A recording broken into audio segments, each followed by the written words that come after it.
అందరికీ నమస్కారం. దాసరి రాము తెలగా బలిజా కాపు చేసి మనం అందరం ఎలక్షన్ దగ్గరికి వెళ్తున్నాం. ముఖ్యంగా పిఠాపురం నియోజకవర్గం ఆ ప్రాంతంలో ఉన్న అందరినీ కూడా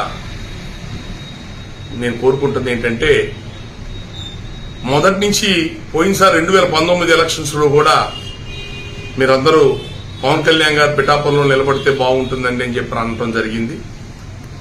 ఆయన గాజువాక భీమవరంలో ఓడిపోయినప్పుడు పిఠాపురం వాళ్ళు ఎక్కువ బాధపడ్డారు. మా ఊర్లో నిలబడి ఉంటే మేము గెలిపించి పంపించేవాళ్ళం అండి అని చెప్పని ఆయన ఆ రోజున డబ్బులు ఖర్చు పెట్టకుండా ఎలక్షన్కి వెళ్ళాడు. అందువల్ల ఓడిపోయారు ఆయన. మళ్ళీ మన వాళ్ళు ఈ మధ్యకాలంలో పిఠాపురంకి అనేక కార్యక్రమాలు వచ్చినప్పుడు కూడా మన వాళ్ళందరూ సార్కి ఎలాగోలా చెప్పండి సార్, పిఠాపురంలో నిలబడమని చెప్పండి, నేను దగ్గరుండి ఆయన గెలిపించి పంపిస్తామని అన్ని మండలాల్లో మన చేబ్రోలు, కొత్తపల్లి, మన వాళ్ళు పిఠాపురం టౌన్ ఎక్కడికి వెళ్ళినా మన వాళ్ళందరూ రిక్వెస్ట్ చేసేవాళ్ళు. మీరందరూ కోరినట్లుగానే ఈరోజు మరి పవన్ కళ్యాణ్ గారు పిఠాపురంలో నిలబడుతున్నారు. ఆయన మామూలుగా అయితే ఇంకో వ్యక్తి ఎవరు నిలబడితే ఒక ఎమ్మెల్యే అవుతాడు, లేకపోతే ఎమ్మెల్యే గెలుస్తూ ఒక మంత్రి అవుతాడు. అంతకంటే పెద్ద పొజిషన్కి వెళ్ళాడు కదా. పవన్ కళ్యాణ్ గారు అట్లా కాదు. ఆయన సీఎం అభ్యర్థి, ఒక పార్టీకి అధ్యక్షుడు, పేద బడుగు బలహీన వర్గాల నుంచి ఒక ప్రత్యామ్నాయంగా వచ్చిన ఒక నాయకుడు. అతను రేపు పొద్దున టైం బాగుండి అని అనుకూలిస్తే ఖచ్చితంగా ఆయన ముఖ్యమంత్రి అవకాశాలు కూడా ఉన్నాయి. కాబట్టి అది మీ పిఠాపురం శాశ్వతంగా మీకు ఆ కీర్తి ఉండిపోతుంది. మిమ్మల్ని అందరినీ కోరుకుంటుంది ఒకటే, ఈ రోజున జగన్మోహన్ రెడ్డి గారు అంటే రాయలసీమలో పులివెందుల్లో కడపలో ఒక కల్చర్ ఉంది. 30-40 ఏళ్ల నుంచి వాళ్ళు కంటిన్యూ గెలుస్తున్నారు. Pulivendula MLA, Kadapa MP. ఏమన్నా ప్రజలకు ఏమైనా బంగారం పంచుతున్నారు కంటిన్యూ గెలవడానికి? దౌర్జన్యాలతో డబ్బులు పంచటం, రిగ్గింగ్లు చేయటం, ఒకవేళ వాళ్ళకి అనుకూలంగా ఓట్లు పడవకపోతే ఇంకు రంగులు పోయటం, నీళ్లలో బ్యాలెట్ బాక్సులు ముంచడం ఒకప్పుడు వాళ్ళు చేసే పనులు. అలా దౌర్జన్యాలు చేసి వాళ్ళు ఇన్ని సంవత్సరాలు గెలుస్తూ వచ్చారు. ఇప్పుడు అదే దౌర్జన్య కాండని రాష్ట్ర వ్యాప్తంగా అమలు చేయాలని చూస్తున్నారు. వాళ్ళ రాయలసీమలో రెడ్ల యొక్క విధానం ఎట్లా ఉంటుందంటే, శత్రువుని కోకడి వేలతో సహా పీకేద్దాం అంటే అందరిలాగా ఎలక్షన్ చేయడం వల్ల ఉండదు. వాళ్ళ దగ్గర శత్రువుని అతని మూలాలతో సహా, అంటే ముందు నిలబడిన స్థానంలోనే అతన్ని ఓడించగలిగితే ఆటోమేటిక్ గా అతను పార్టీ దెబ్బతింటే బలహీనం అయిపోద్ది అనేది ఒక దుర్మార్గమైన ఆలోచన. అంత దుర్మార్గమైన ఆలోచన భారతదేశంలో ఏ రాజకీయ పార్టీలు చెయ్యవు. నేను 5 రాష్ట్రాల ప్రెసిడెంట్ ఉన్నాను. నేను ఎక్కడ కూడా ఏ రాష్ట్రంలో ఇంత దుర్మార్గమైన రాజకీయం నేను ఎక్కడ చూడలా.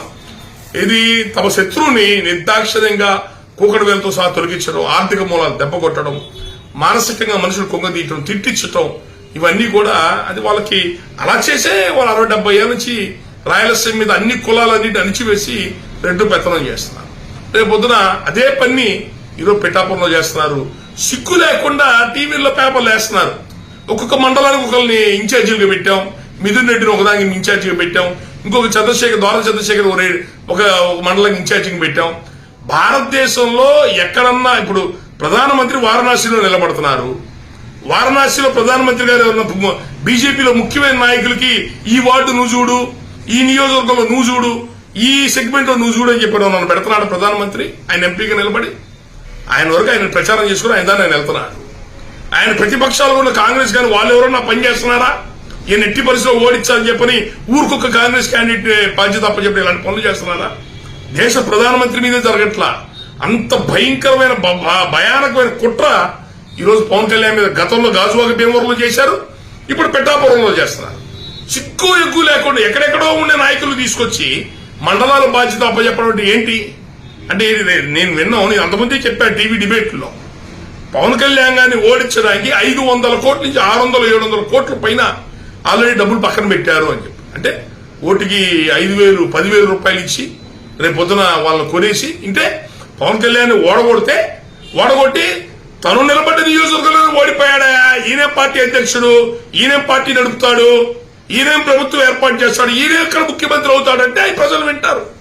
ప్రజలు మానసికంగా కుంగిపోతారు. ప్రజల్ని మానసికంగా ఆయన నమ్ముకున్న వాళ్ళు, ఆయనతో ప్రయాణం చేసే వాళ్ళు మానసికంగా కుంగిపోవటానికే వీళ్ళు చేసే అరాచకమైన పనులు. ఈ రెడ్లు మొదటి నుంచి రాయలసీమలో చేస్తున్న పనులు అదే ఈరోజు పిఠాపురంలో చేస్తున్నారు. దాన్ని మనం ప్రజాస్వామ్యం అనేది మన పెద్దలు స్వతంత్ర పోరాటం చేసి ఎన్నో కష్టాలు పడి దేశాన్ని స్వతంత్రం తీసుకొచ్చి ప్రజాస్వామ్య వ్యవస్థ తెచ్చారు. రాజుల పరిపాలన కాదు, కమ్యూనిస్టుల పరిపాలన కాదు, నియంత పరిపాలన కాదు, ప్రజాస్వామ్య వ్యవస్థ. ప్రజలే ప్రభువులు, ప్రజలు ఎవరిని ఎన్నుకుంటే వాళ్ళే ప్రభువులు. అలా వ్యవస్థ తెచ్చారు. అంటే మనకు ఒక ఓటు హక్కు తెచ్చారు. పేదోడు, డబ్బున్నోడు, ఎస్సీ, బీసీ, ఓసీ చూడ అందరికీ ఓటు హక్కు తీసుకొచ్చారు. ఈ ఓటుతో మీరే మంచి వాళ్ళని ఎంచుకోండి అని చెప్పని మన పెద్దలు ఎన్నో త్యాగాలు చేసి మనకి ఆ అవకాశం ఇచ్చారు. దాన్ని ఓటుకి 500 రూపాయలు, 1000 రూపాయలు, 2000 రూపాయలు తీసుకొని మన పెద్దలు మనకి ఇచ్చిన మంచి నాయకులు ఎంచుకోండిరా, నిజాయితీ గల నాయకులు ఎంచుకొని రాష్ట్రాన్ని, దేశాన్ని బాగు చేసుకుంటారని మనకి ఇచ్చిన అవకాశాన్ని 1000 రూపాయలు, 2000 రూపాయలు ఆ ఓటును అమ్ముకుంటే మన పెద్దల త్యాగాన్ని మనం అపహాస్యం చేస్తున్నాం కదా. వీళ్ళకి తెలుసా మన పెద్దలు ఎన్ని కష్టాలు పడితే బ్రిటిష్ వాళ్ళ నుంచి స్వతంత్రం వచ్చి ఈరోజు ప్రజాస్వామ్యం ఏర్పడిందో తెలుసా వీళ్ళకి ఎవరికన్నా? ఆ ఓటు హక్కుని సద్వినియోగం చేసుకోండి, మంచి వాళ్ళని ఎంచుకోండి. మీ ఓటుని డబ్బులకు అమ్ముకోవద్దు. డబ్బులకు అమ్ముకోవటం నీ తల్లిని, నీ కులాన్ని తాకట్టు పెట్టండి. ఓటును అమ్ముకోవటం అంటే దయచేసి ఒక్క పని మాత్రం చెయ్యొద్దండి. మీరు అంతరాత్మ సాక్షిగా, నిజాయితీగా మీకు ఎవరు మంచి చేస్తాడో వాడు ఓటేయండి. పవన్ కళ్యాణ్ గారు చెప్పట్లా డబ్బులు అమ్ముడుపోబాకండి. మా ఊర్లో బిల్డింగ్ కట్టిస్తారు, మాకు కుల సంఘానికి ఇది కట్టిస్తున్నారు, ఇవి వద్దు. ఓటుకి ఏం ఆశించబాకండి. నిజాయితీగా మంచి వ్యక్తులు తీసుకెళ్లి ఓటేస్తారు. ప్రతి వాడు ఓటు హక్కు సద్వినియోగం చేసుకోండి. ప్రతి వాడు ఓటేయాలా. మీ ఓట్లు ఉన్నాయి లేవు చూసుకోండి. రేపు ఖచ్చితంగా మీ ఓట్లు తీసేస్తారు, దొంగ ఓట్లు కలుపుతారు. దొంగ ఓట్లు వేసుకోవడానికి వేరే పేర్లు తీసుకొచ్చి కలుపుతారు లిస్టులో. ఇలాంటివన్నీ కూడా మీరు చూసుకోండి. ప్రజాస్వామ్యం, గోదావరి జిల్లాలో ప్రజాస్వామ్యం అనేది ఒక బలమైన, అత్యద్భుతమైన ఒక వ్యవస్థ. ఈరోజు మీకు ఒక ఆర్ఎస్ఆర్ మాస్టర్ గారని ఏలూరులో ఉన్నారు, మీకు ఎవరికి తెలియదు. ఆయన ఒక కాలేజీ ప్రిన్సిపల్ గా ఉండి అనేక మందికి సేవా కార్యక్రమాలు చేశారు. నా బంధువు ఆయన ఆర్ఎస్ఆర్ మాస్టర్ గారు. టీచర్స్, ఎంప్లాయీస్ సంబంధించిన ఎమ్మెల్సీ ఎలక్షన్ వస్తే చైతన్య రాజు, చైతన్య మెడికల్ కాలేజీ అతను అమలాపురం దగ్గర ఉంది. అతను వేరే వాళ్ళందరూ కలిసి ఒక్కొక్కరు 20 కోట్లు 30 కోట్లు ఎమ్మెల్సీ ఎలక్షన్ ఖర్చు పెట్టడానికి ముందుకు వస్తే యూటీఎఫ్ అనే టీచర్స్ సంస్థ ₹1 డబ్బులు లేని రిటైర్ అయిపోయి ఉన్న ఆర్ఎస్ఆర్ మాస్టర్ గారిని నుంచోబెట్టారు. ఒక చైతన్యరాజు 30 కోట్లు పెట్టాడు, రెమలగేశ్వరుడు 15 కోట్లు పెట్టాడు. రూపాయి ఖర్చు పెట్టిన ఆర్ఎస్ఆర్ మాస్టర్ గారు ఎమ్మెల్సీగా గెలిచి 6 ఏళ్ళు ఎమ్మెల్సీ ఉండి సమాజానికి ఉపయోగపడ్డారు. అది మీ గోదావరి జిల్లాలో ఉన్న చైతన్యం. ఓటు యొక్క బలం అది. దయచేసి అట్లాంటి విలువలతో కూడుకున్న రాజకీయాలు చేయండి. పవన్ కళ్యాణ్ గారు మంచి స్టార్డమ్ ఉన్న వ్యక్తి, సౌత్ ఇండియాలోని మంచి గుర్తింపు ఉంది. ఒక సినిమా చేస్తే 100 కోట్ల పైన డబ్బులు వస్తాయి ఆయనకి. సమాజానికి ఏదైనా మంచి చేద్దాం, 10 మందికి ఉపయోగపడదాం అని చెప్పని ప్రజారాజ్యంతో దెబ్బలు తగిలి ఇబ్బంది పడ్డా, అవమానాలు పడ్డా కూడా మళ్ళీ బయటకు వచ్చి ఒక సిద్ధాంతాలతో, విలువలతో కలిగిన పార్టీని నడుపుతున్నాడు. ఆయన భీమవరంలోనూ, గాజువాకలో డబ్బు నేనే ఉన్నాను, ప్రత్యక్ష సాక్షిని. ఆయన ఏమాత్రం వైసీపీ పార్టీ 100 కోట్లు పెట్టింది, టీడీపీ పార్టీ వాళ్ళు 20-30 కోట్లు పెట్టారు. ఆయన ఏమాత్రం ఒక్క 10 కోట్లు 20 కోట్లు ఖర్చు పెట్టుంటే ఆ రోజున ఈజీగా ఎమ్మెల్యే అయ్యాడు. ఆయన ఆ విలువలు పక్క తప్పలా. ఆయన నేను సమాజంలో మార్పు తీసుకురావడానికి వచ్చాను, అవినీతిని కంట్రోల్ చేయడానికి వచ్చి నేనే తప్పుడు దాన్ని ప్రచారం చేయటం అనేది, తప్పును ప్రోత్సహించకూడదని చెప్పిన విలువతో కూడుకున్న రాజకీయాలు చేశాడు. 2 చోట్ల ఓడిపోవటం వలన అది మనందరికి ఎంత అవమానం జరిగిందో, రాష్ట్ర వ్యాప్తంగా మనం ఎంత ఆత్మక్షోభకు గురయ్యామో మీకు తెలుసు. ఈ రోజున మళ్ళీ మీకు పిఠాపురంకి అవకాశం వచ్చింది. ఆయన గెలిపించి ఆయన గౌరవాన్ని, మా అందరి గౌరవాన్ని నిలబెట్టే అవకాశం మీకు ఆ పిఠాపురం ప్రజలకు ఇచ్చారు. పిఠాపురం మహాక్షేత్రం, పాదగయ దత్తాత్రేయ వారు, శ్రీపాద వారు పుట్టినరోజు, కుంతి మాధవుడు దేవాలయం.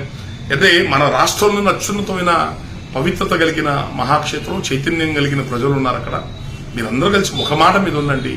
అట్టడుగు పేద వర్గాలకు రాజ్యాధికారం కోసం ప్రయత్నం చేస్తున్నారు, సామాజిక న్యాయం కోసం ప్రయత్నం చేస్తున్నాడు పవన్ కళ్యాణ్ గారు. కాబట్టి అలాంటి వ్యక్తిని మనం, అతను చిన్న దీపం వెలిగిస్తున్నాడు. ఆ దీపాన్ని మన చేతులు అడ్డం పెట్టి ఆ దీపాన్ని కాపాడుకోగలిగితే అదొక పెద్ద మహాజ్యోతి. రేపొద్దున మన ముందు తరాలకి, పేద కులాలకి రేపు మంచి భవిష్యత్తు ఉంటుంది, అవకాశాలు ఉంటాయి. కాబట్టి మీరందరూ కూడా పవన్ కళ్యాణ్ గారికి అండగా నిలబడి రేపు రాబోయే రోజుల్లో 1,00,000 మెజారిటీ, 50,000 మెజారిటీలు అంటున్నారు. మెజారిటీలేమో నాకు తెలియదండి. ఆయన మాత్రం గౌరవప్రదంగా గెలిపించండి. ఎందుకంటే 1,00,000 మెజారిటీ అనగానే ఏమవుతుందంటే, కొంతమంది 1,00,000 మెజారిటీ వస్తుంది కదా, నేను ఓటు అయిపోతే ఏమైందిలే అని డబ్బులు తీసుకొని కోరికేస్తారు. రేపొద్దున మీ ఇంటింటికి వస్తారు, పథకాల పేరుతో వస్తారు. అందరూ కూడా ఎంతగా అంత ఇస్తామని చెప్పండి. మీ కుటుంబానికి నలుగురు ఉన్నామంటే 50,000 ఇస్తాం తీసుకొని అంటారు. డబ్బులు ఇచ్చి దేవుడు పట్టాలు తీసుకొచ్చి ప్రమాణం చేయమని చెప్పంటారు. మీ బిడ్డల మీద ప్రమాణం చేయండి, తప్పకుండా జగన్కి వేస్తామనంట. ఆ విషయాల్లో ఎక్కడన్నా మీరు తొందరపడి ఒక్క మెట్టు తొందరపడి మీరు ఎక్కడన్నా పొరపాటు చేస్తే మనం పవన్ కళ్యాణ్ గారిని మంచి నాయకుడిని పోగొట్టుకున్న వాళ్ళు అవుతాము.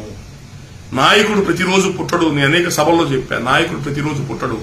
ఒక దశాబ్దానికో శతాబ్దానికో పుడతాడు. కృష్ణదేవరాయల పేరు ఇప్పటికీ చెప్పుకుంటున్నాం, ఎందుకు అంతటోడు మళ్ళీ పుట్ల. ఛత్రపతి శివాజీ లాంటి వాడి పేరు ఇప్పుడు చెప్తున్నాం, ఎందుకు అంతటోడు పుట్ల. వంగవీటి రంగా గారి విగ్రహాలు మీ ఊరిలో ఎన్నో విగ్రహాలకు వచ్చా. రంగా గారి పేరు చెప్పుకున్నాం, ఎందుకు 40 ఏళ్ళ రంగా